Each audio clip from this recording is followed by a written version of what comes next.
when you first became a parent and you were considering what you were going to do after having the baby, whether that was staying at home or returning to work, how did you envision providing milk for your baby when you were not around? This is something that for so many of my clients and my podcast guests, that is so surprising that for most people, it is not possible to just sit at your desk and type away and get your work done while pumping. And that pumping takes a lot more time and energy than we originally expected. So as you listen to Ashley's personal stories, reflect on your experiences with providing milk for your baby when you were gone, whether that was during quick trips to the grocery store or if you worked full-time outside of the home and needed a way for care providers to provide milk to your baby, because this is a challenge that so many people face. So, welcome to the Milk Making Minutes. I'm your host, Lo Nigrosh. I'm an international board-certified lactation consultant, a doula, and a childbirth educator on a mission to demystify human milk feeding. My name is Ashley Mooneyham. I am married to my husband, Dave, and we have one daughter who is 2.5 currently. Her name is Nora, and I'm actually halfway pregnant with baby number 2. Oh, I guess. exciting. Yep, so we have a baby boy on the way. Oh, amazing. Congratulations. Thank you. I feel like the prep for the second baby, feels a little bit different than for the first. I don't know how that's feeling for you. Maybe we can talk about it Absolutely. a little bit as it relates to baby feeding for sure. Yep. Yeah, it's all about preparing my toddler for that transition and really trying to get all of the big things out of the way as much as possible in terms of potty training and big girl Mm, bed transition. But she's such a little caretaker and she's so excited to help with the baby and do the baby bottles. So I'm hoping that'll be a really fun thing for both of us. yeah, that's awesome. Well, congrats. That's great news. Thank you. So I'm going to take you back to long before you had your own child, Mhm. back into when you were a child yourself. And I would love to know what exposure you had to baby feeding, both breastfeeding and bottle as a child. Well, my personal experience, my mom had me when she was a college student. So she was going to courses still, taking exams, and it wasn't easy for her to manage that in breastfeeding. So personally, I Mm, was raised on formula, and I'm so glad that formula exists and has improved since I was a child. Um, yes. and then watching other babies feed, um, I would say the majority of my exposure was pumped breast milk that I was able to help feed my baby cousins with baby bottles. And most of my family chose to approach it that way or formula. I feel like I Mm, very much was the tail end of that generation where formula was touted as, the most convenient all-in-one solution for breastfeeding. And now I think the tides have turned a little bit and people are starting to realize the importance and impact of breastfeeding and start to re-emphasize that as much as possible. yes, exactly. Yeah. And when you think about your childhood, do you remember ever seeing anybody feed a baby from their body? That's a really good question. In my childhood, it was rare. I think it would only be the closest of family members, so my aunt. I don't have any siblings myself, so I never watched my mom attempt to breastfeed any babies besides myself, which I don't remember. Um, but my aunt would use a nursing cover and nurse in front of me. Okay. Um, And then as you were preparing to have your own child, did you know anybody else who had had babies before you, who were more peers that had breastfed? And what were the messages that you were getting as you were preparing during pregnancy and maybe even in the pre-pregnancy stage? Yeah, I was one of the first of my friends to get pregnant. A lot of my friends closely followed me, which is fun because we have a little village, which makes all the difference when raising kids. But I did have, one close friend who had children before I did, and she was a milk making machine. So Mm. she was an overproducer. So she actually was able to donate gallons and gallons of breast milk. And Oh, that's awesome. because she was able to nurse and then also pump, and she would kind of do both each pumping session or nursing Mm. session. So her body just naturally started to respond to all of that stimulation and really produced a lot of breast milk, which honestly is in itself its own struggle. But she had a really positive experience in terms of supply being enough for her children and being able to donate that, which is obviously a big blessing. Yeah, great. Okay. So, did you go into pregnancy and birth feeling hopeful about breastfeeding or feeling more like it was going to be a difficult struggle?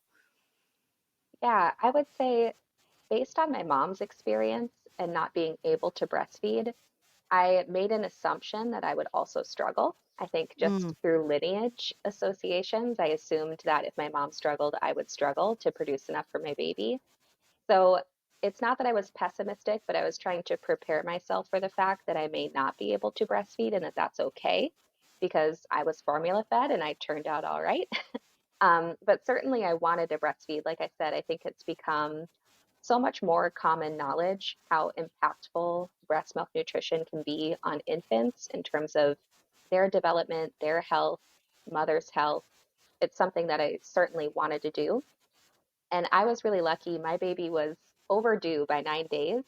And I think in some ways that worked in my favor because she was so mature already when she entered the world that she was, first thing when I brought her to my breast, she had no trouble latching and right away established that connection. And I think from that moment on, I felt very optimistic. Yeah, that's great. So, you are a scientist, and you specialize in microbiology. Is that right? I was part of the microbiology, immunology, and cancer biology PhD Uh huh. program, which is certainly a mouthful. Yes. But my discipline was in cancer biology. Okay. I studied ovarian cancer. Okay, amazing. So as a, scientist, did you have an inclination to dig into the research related to milk supply and, you even mentioned this lineage of difficulty with feeding babies. Were you able to dig into the research and see the difference between maybe systemic barriers to being able to feed our babies successfully and actual biological reasons that people don't produce enough milk? Actually, I would say I'm a PhD trained scientist, but when I approached my own birth, delivery, and motherhood experience, I wanted to be open to medical professional guidance and not try to influence my own journey too much because PhD science is very different than MD science or IB CLC science. So going into it, I would say I was intentionally pretty naive and open to guidance and advice based on the medical expert community that I was relying on when Nora entered the world. And based on their guidance, I knew that breastfeeding to 6 months of age was kind of the gold standard or ideal if we could achieve it, that it's likely that it would be challenging at first as the breast milk supply regulated, and there might be some pain involved as I learned how to latch her. And I really just dug into less scientific research and more community support in terms of looking for other mothers, looking for lactation consultants, looking for breastfeeding groups and nursing groups on social media to really guide that journey. And I didn't dig into scientific literature until I started having struggles, which only came when I introduced a breast pump. Okay, so then you have mentioned this first moment having delivered your daughter 9 days past her guest date, as we say, right? Yeah, And that the initial latch went very smoothly. So tell me a little bit about how it went from there. yeah. So actually, not to get so far into the weeds here, but I had quite a traumatic delivery. Mm. I was overdue. I was scheduled for an induction on Saturday. a week after I was overdue, and I was actually in labor on induction medication for 59 Mm, hours, and my uterus was contracting every 5 minutes or less during that time. So by the time they finally made the call to do an emergency C-section, my body was understandably very fatigued from the labor experience, and I ended up having a lot of postpartum hemorrhaging and difficulty during that C-section procedure that caused my postpartum recovery period to be much longer mm, than what would averagely be expected. And I only mention that because that did influence my breastfeeding journey in the sense that, as breastfeeding mothers know, especially when your body is getting used to breastfeeding, it can be painful mm, and it can stimulate the uterus to contract again, which was not something I was necessarily prepared for and ended up being pretty excruciating for me as mm, my body was trying to also heal from that procedure and feed my child. So I remember that being something that I had to overcome in terms of endurance through that healing process, through that change, while also trying to sustain my girl. I was really lucky. My husband was very supportive and at times would wake up in the middle of the night with me and literally hold my child to my breast mm, so I wouldn't have to mm, even do that holding myself because it became so physically labor intensive for me until I had healed a bit more. So that was one of the earliest challenges that I faced. But like I said, at least I was lucky that I had a baby who very naturally latched to the breast, fed, was motivated to feed, didn't fall asleep at the breast like a lot of my friends have had in these hour-long nursing sessions. So, I always say no journey is perfect. You got to focus on the good and try to get through the bad. And my bad was more my personal healing journey while mm. starting to nurse my daughter. Yeah, I think a lot of people are very surprised by how much that can impact baby feeding Hmm. and milk supply is very connected to hormones. And if you're Yep. hormonally a little bit out of whack from the postpartum period, or if you've had a stressful birth, or if the postpartum period feels stressful, that definitely Hmm. influences your ability to feed your baby. Now, it sounds like for you, milk supply was not a difficulty. However, um, feeding our babies is very physical. And so if we're feeling worn Yeah. out, it makes it so much harder. And I will say, in terms of milk supply, I was not an overproducer or an underproducer. I produced exactly enough for my child, which in and of itself is kind of a stress because there was no way to outsource that. I couldn't get enough milk pumped in order for someone else to take over a bottle feed. I had to be present for my daughter for every single nursing session, or I had to introduce formula, which is something that I was trying to avoid for as long as possible. So definitely, I can relate to the moms that find it very exhausting. I know that that was my experience as well. I think shared feedings are really great if they can be accomplished, but since I was just producing enough, I was certainly grateful for that and decided to just be there for every nursing session for at least those first 2 months. Wow. Yeah. Yeah. And there are a lot of places culturally where the expectation really is you lay in the bed with your baby for the first Mm, 40 plus days and you're not doing yep. anything else. And that really gives our bodies an opportunity to rest. But that is just not standard practice here in the US. We're expected to be cooking for our families and doing the laundry and Yeah. doing the dishes and sweeping and mopping the floor, all the things we used to do while we're recovering from birth. And even in the best of circumstances, our bodies really aren't ready for that. Yeah. I agree. Yeah. So you said the big challenge was really when you started pumping. Yeah, it was. So I had maternity leave for 8 weeks, which, for America is decent. I was grateful for that.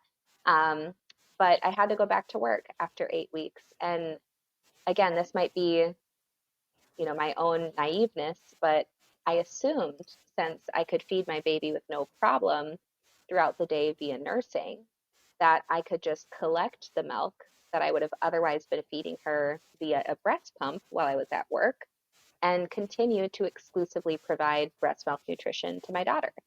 And I was really surprised when I used a breast pump, and it took me several pumping sessions throughout the week in order to get enough breast milk to support my daughter for one day Mm, away from me. mhm. And that was so frustrating for me because I knew I produced enough breast milk for my daughter. I knew I had enough breast milk there. And I was so frustrated that the technology wasn't advanced enough for me to be able to collect that milk from her and forced me to introduce formula earlier than I intended, which again, I'm grateful that there are a lot of formula options today, and I know that, it's a perfectly nutritious way to feed your child. But I think any mom who's used formula knows it's a tough process to find the right formula for your baby, the one that's not going to upset their tummy, especially if they're used to exclusive breast milk. So it was definitely a unexpected hurdle after the journey had been going so smoothly. Yeah.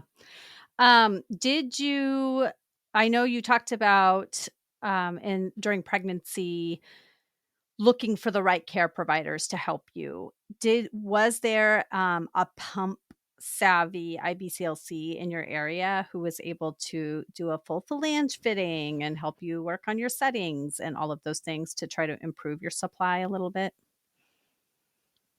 I think at that stage, and I'm sure again a lot of moms can relate, pre-birth, you're able to invest so much time in preparing for that baby and so much time on forums and connecting with other moms, connecting with lactation consultants and health providers to really try to make the best game plan possible. But once the baby's in the world, that game plan often goes out the window. And Mhm. once I was back at work, especially, I was so busy working and being a new mom and juggling that work life balance. I didn't seek additional counsel, I think simply because I didn't have the bandwidth for it. I did do my own Googling and I tried to look up reasons why the breast pump might be so ineffective for me. And I did see guidance on making sure that my flange fit properly. To the best of my knowledge, that did fit properly. I did have a pump that had the kind of stimulation cycle before the suction cycle. So I did everything I could learn quickly to do. But like I said, unfortunately, it was just ineffective for me and it caused me to go back to my roots. That's when I started digging into literature. Has anyone studied this? Has anyone found solutions that actually work for moms? And yeah, that's when I started getting into the literature. Okay, yeah. Yeah, I do, phalange fittings pretty frequently in my practice, and I'm Hmm. surprised, um, when people will say, "Oh, yeah, I did a flange fitting," and I see them and there's the vast majority of people, and this is not just from my research, but from, people who I really respect who have done, both official and unofficial studies on this. The vast majority of people that we see who are properly fitted and producing a good amount of milk are anywhere between a size 10 millimeter and a size 17 millimeter phalange. Much, Oh much yeah. smaller than what most people ought, have. And, even I work in a hospital just 2 days a month, just to have that experience on the hospital floor on a busy, teaching hospital. And we don't even carry flange sizes smaller than a 21 at the hospital. Yeah, I was just about to say, why do you think it is that the standard sizing is so far off from what fits most women? Because I'm certain I was using 21 or 25 Mm, or something in yeah, that range. yeah. So the thing that I have heard that makes the most sense to me is that when pump companies became more standard, uh, they took a bunch of nipple measurements and then they just went with the biggest size that fit the most amount of people. But at that Mm, time, it was not recognized how important a very tightly fitting phalange was. In fact, when I first got into the field of lactation, 8 or 9 years ago now, we used to tell people you should have space between the nipple and the tunnel. And that advice is still standard out there for people who have not updated their understanding of phalange sizing. Mm. And I'll give an example of a client I just had this weekend. Her baby was born in July, and she just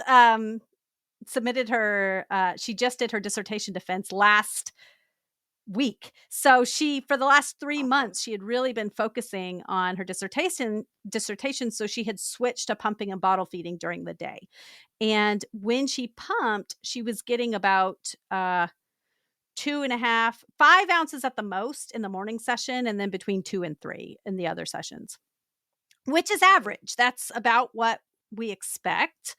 But she was using size 24 phalanges. And when you do a phalange fitting, it's not just about measuring the nipple and then, okay, that's your phalange. I always tell people it's part art and it's part science, because you do the Hmm. measurement, you select a phalange, but then you try a range that is close to that size. And in one session, I got her down from a 24 to a 13, and she Wow. pumped 8 ounces in one session Wow. in like a late morning session, not a session that was typically her highest amount of milk. Um, That's yeah, amazing. so it does make a big difference, phalange A big, sizing. I think you're right. When I was looking up advice on flange fit, based on the pictures I was seeing, I had the right fit, but I did have space Mhm.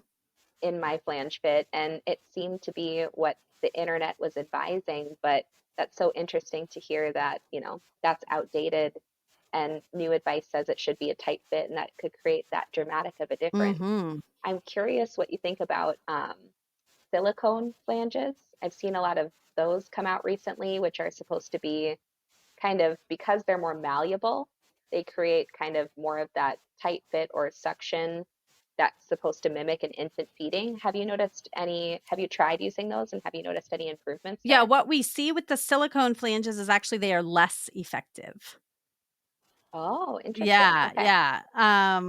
And and you know this very well, the mechanism by which Yeah. babies extract milk is very, very different than the mechanism Mm-hmm. by which pumps extract milk. Just because you soften the phalange does not then Mm-hmm. translate to all the things that are happening inside of a baby's mouth, both the positive pressure, the negative pressure, the tongue movement, Yeah. the actual mammary tissue compression, which is very Yeah. different than just a sucking that happens Yeah. at the pump. Yeah. So the tight fit, what's your theory on why that produces such dramatically better results then? Um I think what happens is, if I were to guess, so when the tunnel is too big, the areola gets pulled into the tunnel along with the nipple, which causes edema, that swelling of Mm-hmm. the tissue. And when there's any swelling, it makes it hard for the milk to actually come out, which is why when people are pumping with wrong phalange sizes, they'll feel milk in their breast. You can feel it there, but it's just Yeah. not coming out. And I think it has to do with the Mm-hmm. swelling of the tissue that happens right there at the phalange. That would be my guess. Yeah. You were pumping at work and you were getting enough, you said, over a few days for one Yeah. day for your baby. Tell me a little bit about how you were feeling, both about your pumping experience, about your body, about the pump itself, about work, as all of this was happening. Yeah. It was very stressful. Every time that I would sit down to pump, I would feel really stressed, really discouraged. I would try a lot of different things, but also be frustrated that I had to try so many different Mhm. things. I tried watching videos of my daughter to try to make that connection with nursing while I was using the breast pump. I tried relaxing. I tried warm compresses and hand massage, but it just felt like such a to do every time that I was using a breast pump. And the results were so unsatisfying at the end of the day. And I think a lot of women can relate to this, but I would spend so long at the pump in hopes that increasing the suction power to that uncomfortable level or spending an extra 10 minutes at the pump would result in something better. But like you said, no matter what I did, there would just be a stopping point for my body in terms of what could be collected. And yeah, it was very discouraging. And uh, it felt like I'm used to being a problem solver, but it felt like a problem I couldn't solve Mm, um, with the current technology out there. And that was just, I would say devastating. I know mhm. that that's a dramatic word, No. but I got really attached to my nursing journey. I really enjoyed nursing. I loved knowing that my daughter was being provided breast milk and she was growing chubby and fat and cute. And it really, really devastated me when I had to introduce formula only because it seemed to cause stomach issues for my daughter until I found the right formula for her, or maybe until she just got used to having a part formula diet. And it felt so unnecessary that my daughter was having to struggle with new tummy aches, new constipation, new worries as a new mom, uh, all because I had to work and provide breast milk remotely and I didn't have the tools to do so effectively. Yeah, I don't think devastating is too strong of a word to use. We have a biological urge to feed our babies from our bodies. Yeah. And I too am very thankful we have other ways to do so in a society where we do not provide enough supports for enough people to Hmm. do that exclusively. It is devastating. It's devastating for so many Yeah. people. Yeah. And then I know friends that had children after me, even scarier, the formula shortage that recently Mm, happened. It just really goes to show even things that we depend on or expect can go away. It feels so out of your control.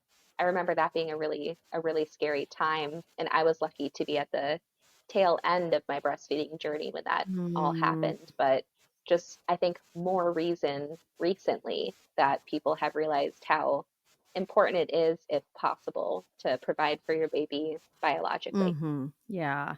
So did you continue to feed your baby from the breast when you were with her and then supplement when you were not with her? I did. So my breastfeeding journey in total lasted 10 months, which I'm proud of. Um, but like I said, it had to be balanced with formula, which eventually was the balance that we were able to strike. Um, and I nursed as long as I could. I think hormonally, there was a point in time where breastfeeding, my body was telling me that I needed to stop that journey for myself. And that was a little tough as well because Mhm, I was hoping to make it to a year. mhm, But ultimately, happy mom, happy baby. You got to make the decisions that are right for your health as well as your baby's health and try to always be balancing that together. So ultimately, I was proud of the 10 months I was able to provide breast milk, mhm. and my daughter transitioned away from breast milk no problem. Yeah, and you said hormonally you were feeling like it was that time. So what was going on in your body that was making you feel like, "Oh, okay, it's we need to make a different decision here?" Yeah, so my daughter was starting to eat solid foods, and she actually took to solid foods pretty quickly. She really started enjoying eating and she liked eating. So I, I'm not sure what happened because, again, I'm not a professional in this arena, but it felt like my supply was dropping and the hormones associated that were dropping. And then I reached a level that it was almost like 10 months postpartum. That's when I was at my darkest emotionally. Mhm, And I didn't make any connections there right off the bat. I stayed in that dark place probably for a month and just couldn't figure out what was wrong because in reality, nothing was wrong. My baby was still wonderful. My marriage was still strong. My work was going well. So I was like, why do I feel like I'm in such a dark place? And again, I think that's where a community of moms or professionals, whatever you lean on as a mother, but you want that village. That's where that really comes in because I know a lot of women at different phases in their postpartum journey, there's just a point in their hormonal rebalancing that really affects them emotionally. And breastfeeding has a huge impact on hormones. And so I just reasoned that something I could try was weaning in order to kind of eliminate that variable and try to get back to some homeostasis there. And yeah, I was able to wean my daughter slowly over the course of a month. I just dropped, I think, like one feeding a week. Because at that point, I wasn't doing so many feedings throughout a day.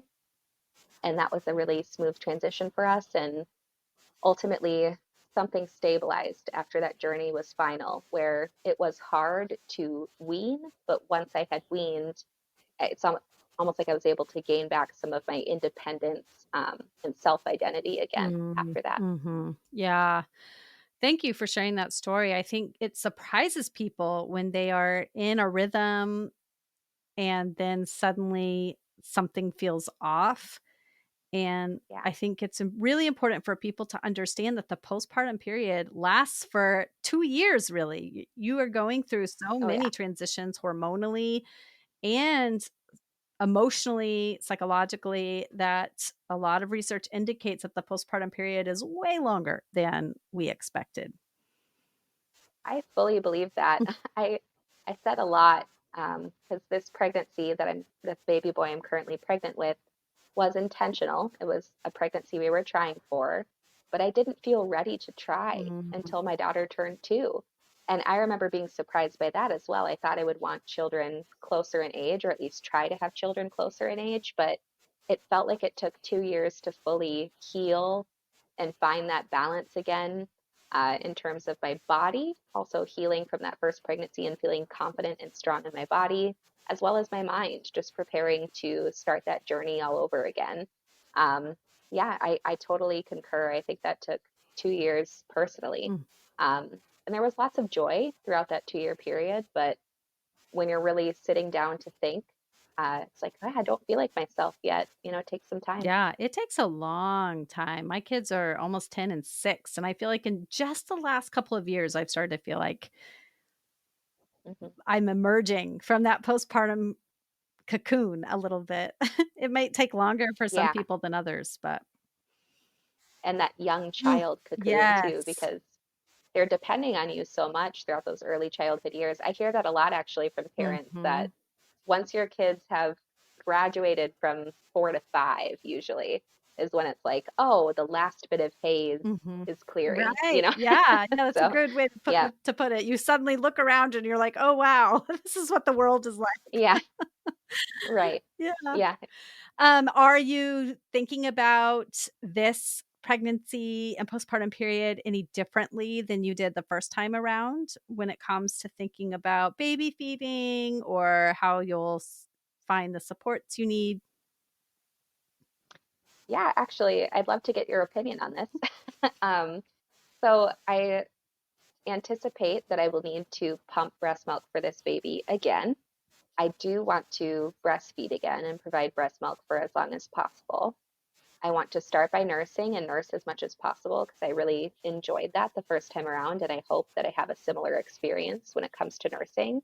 But I'm wondering what you think about introducing a breast pump sooner than what I did, because I think part of the mistake that I made was the nursing journey was so enjoyable and so smooth for me that I didn't introduce a breast pump until I had to. Mm, And then I was just slapped in the face with reality. mm, So I'm wondering the next time around if it'd be smarter for me to introduce that aspect sooner. If nothing else, if it still is a poor experience for me, to get a bit of a head start on collecting extra milk that I can at least stock up and last a bit longer exclusively than I was able to with my first. And I'd also be curious to hear from you, is it common to have similar experiences or more common to have different experiences with your second? yeah, so I think it would be totally great to start a little bit earlier with the pump. Do you have still the same 8 weeks or a different Yep. okay. So, yeah, I would definitely start a little bit earlier, but I would not start right away unless there is a need to Yeah. supplement. I think with each baby, there's still a little bit of a learning curve. So once you feel like, "Okay, we've got this," I'm nursing well. It doesn't take a long time to get latched. I'm feeling good about the rhythm. Then you could start introducing a pump session or two a day and see how that feels for you. That's a totally reasonable approach. And then sometimes just Hmm. psychologically, you feel better knowing, okay, I have a little milk in the freezer. Yeah. Yeah. I would definitely work with somebody to do a full and proper phalange fitting to make sure that you're Yeah. really set up for success, and even work with using the settings properly. I know you mentioned like pumping it up, getting it as high as you could, thinking that that might Yeah. help. And what we see is anytime there are pain hormones flowing, that interferes with milk Hmm. releasing hormones. Yep. So, you know, Makes total sense. yeah, so I would definitely do that, pretty soon after you're feeling settled. And then as far as experiences go, you see both. Um, Hmm. each time you have a new pregnancy, you do have more mammary glands that develop. So sometimes people see an Hmm. increase in supply with second babies. The milk often transitions from colostrum to that fuller feeling of that transitional milk sooner with second babies. Hmm. The cells already know what they're doing, so they're able to kind of be Yeah. reactivated more quickly. And as far as pumping experiences go, I think it's hard to separate it because I think the learning curve is not as steep with pumping the second time around, and people understand what their challenges were a little bit more the first time around. And so it's hard to know if it's just that people know what they're doing a little bit more, or if there actually is a difference in the pumping. But I do Hmm. find that uh, it's kind of variable from person to person. And, different people do respond to pumps differently, but we know that getting your settings and your phalanges correctly can make a huge impact. Hmm. Yeah, I definitely will be doing that. Let me know if you're available in May Yeah, also. yeah, I would love to. That'd be great. Yeah. I remember so clearly when I went back to work with my first child, who's now 10 years old, not having a stash and realizing very quickly that he needed more milk than I was producing with the breast pump. Now, I know a lot more now than I knew then about pumping. I would do things very differently if I had it to do over again, but I don't. So I can relate to this story that Ashley is telling so personally. If you are pregnant and you would like to make things as easy as possible when you start wanting to have some extra milk around for your baby, whether because you have to or because you want to, head over to my website, www.quabandbirthservices.com, to feel so much better about pumping milk for your baby.